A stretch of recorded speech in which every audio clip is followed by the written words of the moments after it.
Яагаад тэгэхээр та нар бол олон улсын үнэхээр стандарт хангацсан байгууллага байна. Орсын талаас уу Монголын төрийн Орсын талаас. Одоо олон улсын өрнгийн зах зээл дээр бол хамгийн их ажилласан юм байна. Олон гадна дотны юм одоо дийл хилцлүүд дээр ажиллаж исэн юм байна. Гэхдээ банк бол хуулиараа авч гэтэл бид нар банк бол хуулиараа аж ахуйн үйл ажиллагаа эрхэлж болохгүй. Өөрөө компанийг 100% эзэмшиж болохгүй. Дээдл нь тухайн компани 10% л эзэмшиж болдог юм зохицуулт байна.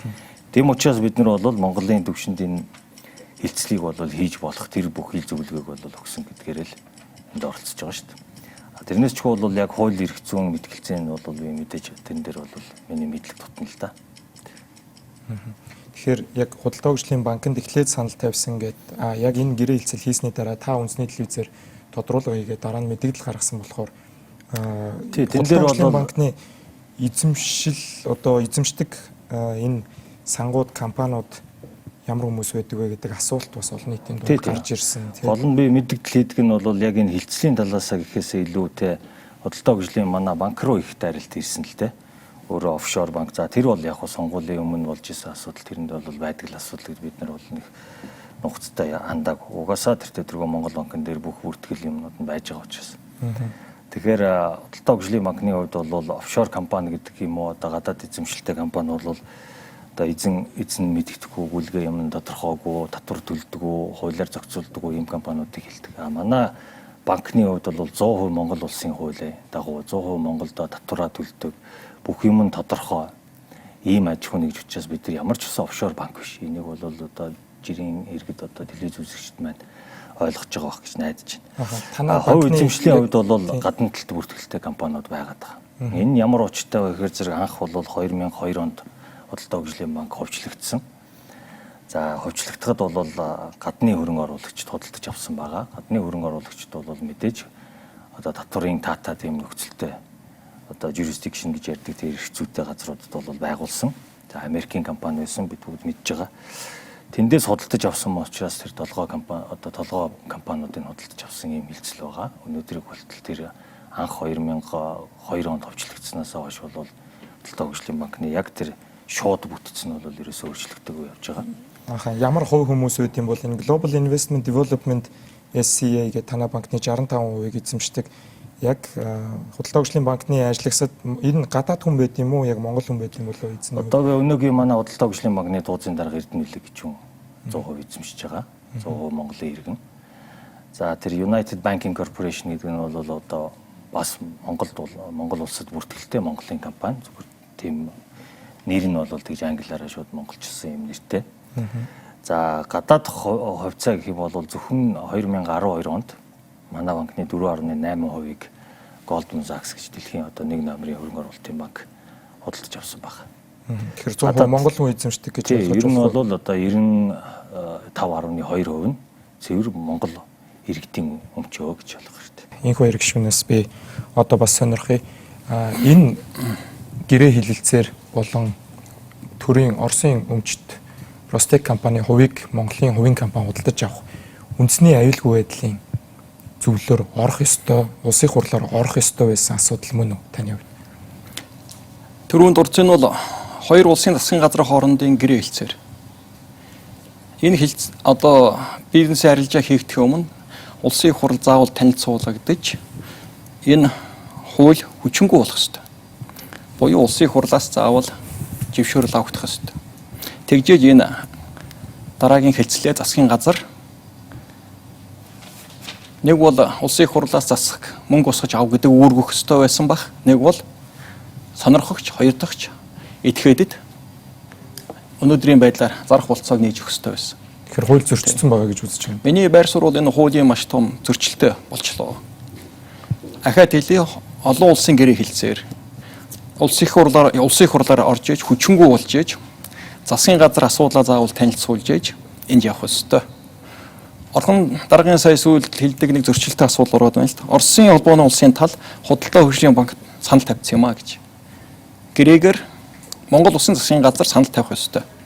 Тэгээд засгийн газар их хурлаа асуудал оруулж их хурлаас виз аваад тэрний дараа засгийн газар авсан чиглэлийн дагуу ажиллах ёстой. Буюу Монголын засгийн газар энийг авах хамгийн давуу эрхтэй байгаа. Монголын засгийн газар харин хинт өөх эрхээ эдлэх бүрэн одоо эрхтэй байсан. Тэрнээс Оросын холбооны улс өөрийнхөө хувийг би зөвхөн тэнд зарна. Та нар жившөөр, танаа их хурал, засаг 2 дугаар асуул гэж ярьж болохгүй л дээ. Оросын холбоот улс гэж яриаг биш. Энэ Оросын засгийн газрын 6 сарын 2-ны шийдвэрийг би түрүү хэллээ шүү. Хэрвээ энд Монголын засгийн газар яг энэ компани 49% зарахыг зөвшөөрөх юм бол энийг Оросын засгийн газар дэмжиж байна гэсэн шийдвэр байна гэж би тэрийг харлаа тийм ээ. Дараа нь энийхээс зөвшөөрөл авах гэж Монгол руу хандсан байгаа байхгүй. Тийм учраас Монгол улсын гадаад харилцааны яам 6 сарын 13-нд би зөвшөөрч байна гэсэн нот хариу өгсөн байгаа юм чинь. Оросын талаас бол яг л тэр 4 журмаар явцсан л байхгүй. Оросын талаас алдаа гараагүй.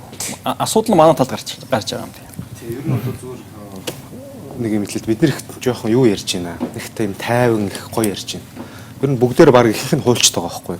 Тэгээ одоо 2 хүнээс бус. Хууль зөрчиж өмчтэй болсон бол энийг хулгай гэдэг байхгүй. Хууль ямар нэгэн байдлаар зөрчөөд хүн хөрөнгө олж авал энийг хулгай гэж байгаа. Дээрэм гэж байгаа. Авилгал гэж байгаа. Энэ эхнээсээ хулгай хийцэн байна. Арт түмний одоо эзэмших ёстой засгийн газар даваа өрөхээр авах ёстой. Дараа нь учраа олох ёстой юмыг хууль зөрчсөн байна. Худалдаа хөгжлийн банк тайлбарлаж байна. 2 жилийн өмнө энэ процесс явцсан юм а гэж. Тэгвэл 2 жилийн өмнө эсвэл Монгол ардын намыг засагт байх үеийг хэлж байна л да одоо тийм. 2 жилийн өмнө засгийн газарт энийг танаас засгийн газар авах уугүй юу гэдэг саналыг тавьсан болж таарах гэдэг шүү дээ. Тэр нууцаар хилцсэн байж таарах нь. Тэгвэл энэ сайд нар бас мэдчихсэн байх хэвээр. Нууцаар хилцэн гэдэг нь зарчим нь шүү дээ. Нэг хүн мэдээд бусд нь мэдэхгүй хийх асуудал биш байхгүй. Төрийн бүх байгууллагаараа явах ёстой. Мэргэжилт нь мэднэ, хариуцсан мэргэжилт нь мэднэ. Тэр сангийн яамд мэднэ, хууль зүйн яамд мэднэ. Энд ч төрд ажиллаж исэн зөндөө хүн зогсож байна. Тэр нууцын асуудал гэдэг чинь өөрөө зогч урмаар явдаг байхгүй юу? Тэр чинь нууцын асуудал гэдэг сайхан улаан хавц гаргаж байгаа дотор нь хийгээд танилцах ёстой бүх хүмүүстэй танилцуулаад мэргэжлээс нь ахуулаад тэр хариуцсан бүх дарганаараа нь яваад ихтэй нууц шүү гэж хэлж танилцуулдаг. Тэрнээс бол хэн ч мэддэггүй асуудал биш байхгүй юу? Нуун гэсэн асуудал биш. Процессыг нууж байгаа байхгүй. Тэгэхээр эн чинь бол юу гэж юм тэгэхээр сая хамгийн сүүлд бүхэн дууссаны дараа сангийн яамных хүмүүс мэдэхгүй гэж юм гэдэг бол энэ өөрөө айн зүгээр хулгаалцсан байна. Энийг зүгээр хэлбэрийн төдий ёсчилсан байна. Хулгаагаа.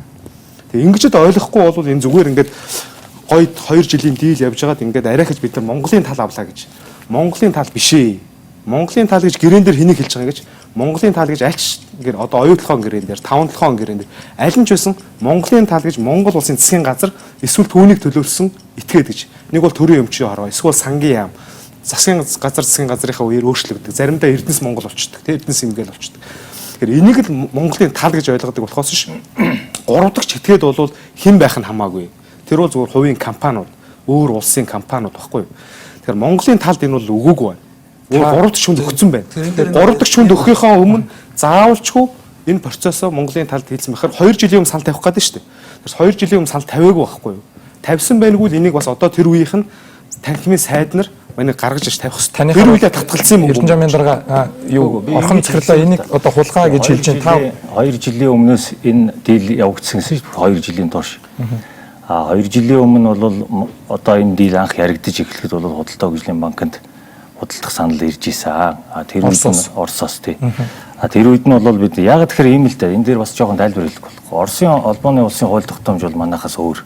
Оросын төрөөс одоо Оросын анх одоо ховчлол явагдахад бол ихэнх одоо банкуд нь энэ ховчлолд оролцож энэ томоохон компаниудыг бол шууд банк нь эзэмшдэг байсан юм байна. Сүүлдээ бол энэ өөрчлөгдсөн. Манай улсад болохоор 97 оноос хойш Монголын магны тухай хууль өөрчлөгдөхэд энийг бол шууд хязгаарласан баг. Тийм учраас банкуд одоо юу гэдгийг компани эзэмшдэг. Яг тэр утгаараа бол хандсан болоо гэж би боддیں۔ Тэгэхээр орхон захирлаа түрүүн хууль эрхцэн үед бол олон улсын одоо гэрээ хэлцээр яг түрүүний одоо Эрдэнэжмийн хэлснээр Монголын тал гэдэг дээр Монгол улсын засгийн газар эсвэл түүнийг төлөөлж төрийн өмчийн хороо гэж. Төрийн өмчийн хороо татан буугдсан сангийн яамд харьяалагдчихсэн. Энэ асуудал бол тэр журмаараа Монголын тал гэдэг нь Монголын засгийн газар бол шийдсэн байгаа. Тэгэхээр түрүүн тэг тайлантай компанид одоо энэ зээл гаргасан, худалдаа хөгжлийн банк зээл өгсөн гэж юм. Тэгэхээр 49% барьцаалсан уу? Юу барьцаалж одоо энэ зээлийг олгосон юм бол? Компаниг одоо би хайгаад олон банк бол өөрөө санхүүжилтэндээ бол барьцаалсан байна. Санхүүжилтэндээ барьцаалсан. Тэгэхээр худалдаа хөгжлийн банк авсан гэж ойлгож болох уу? Энэ буруу ойлголт шүү дээ. Барьцаа банк барьцаа авж ийн гэдэг маань өөрөө шууд тэрийг эзэмшигч гэсэн үг бол ерөөсөө биш шүү дээ. Одоо манай хуульч нар илүү сайн тайлбарлах байх л та. Жишээл төрийн бол орон нутгийн өмчийн тухайг Монгол шиг хууль байна л да. Би дандаа зүйл залттай ярьж байгаа ш. 8 дугаар зүйлийн нэг дээр нь байж улсын хурал төрийн өмчийн талаар дараах бүрэн эрхтэй гэж. 8 дугаар зүйлийн нэг дээр улсын хурал бүх ард түмнийг төлөөлөн төрийн өмчийн өмчлөгч байна гэж. Тэр үйлсэн биз Монгол Улсын үндсэн хууль дээр газар түүний хэвлэлийн баялаг бол ард түмний өмчөө гэж. Одоо Монголын тал буюу Монголын аж ахуй нэгжид ирдэг болох юм уу? Монголын тал хувь зээгийн шийдэж байгаа болох асуудал. Энэ сайн хэрэг энэ хүм арахгүй байна. Гэхдээ яагаад энэ олон хуулийг зөрчиж гэдэг чинь? Тэгвэл өөрчилчихэлт. Хамгийн лобби сайтай, хамгийн их мөнгөтэй энэ улсын асуудлыг шийдээд явуул. Би бол хувьдаа юунд бухимдаад байгаа гэвэл би зарчмын асуудал бухимдаж байгаа. Энэ маягаар томоохон хилцлүүдээр дандаа хуулийг ингэж гатчиж гიშгэж давж явах юм бол одоо би энэ ёстой хариуцлагатайгаар хэлмээр байна. Монгол ардын нам түрүү Суу Батболд гişүү мэдээлэл хийсэн шигээ үнэхээр энэ асуудал дээр зарчмын байр суурьтай байгаасаа. Магадгүй дахиад тэр төрийн нууц элдийн онцын далбаанд ор энэ асуудлыг бүх орхигдуулаасаа.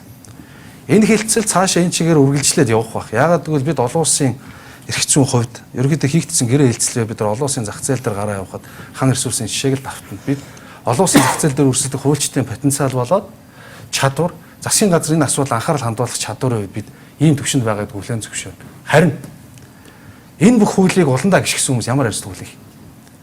Бүгд хэлж байгаа шүү дээ. Дубайн гэрээгээр бид нар 2035 он хүртэл ямар ч ашиг авахгүй.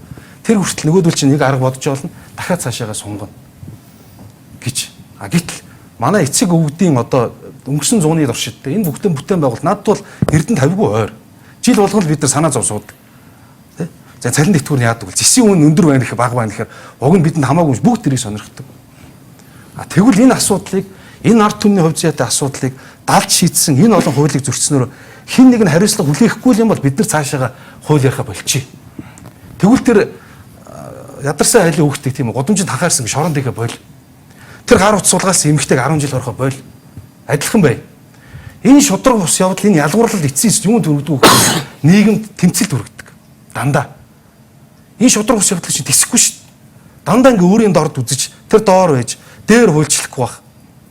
Монгол төр нь өөрийг хамгаалахгүй энэ хэмжээнд тэсэхгүй шүү дээ. Орхон захирлаа танах хууль зөрчсөн үү Монгол улсын? Бид нар бол хууль зөрчээгүй банк бол. Монголын зэс компани. Монголын зэс компани ч гэсэн хууль зөрчээгүй дүгнэлт гарсан байгаа шүү дээ хуулийн зөвлөгөөтэй. Монгол улсын засгийн газар зөрчиж байгаа байхгүй асуудал. Засгийн газар. Энэ авч байгаа банк юм уу зөвлөгөө өгч байгаа ч гэдэг юм энд ингээд авчирж байгаа хүмүүст бол бизнесүүд бол нэг тийм буруу байхгүй л.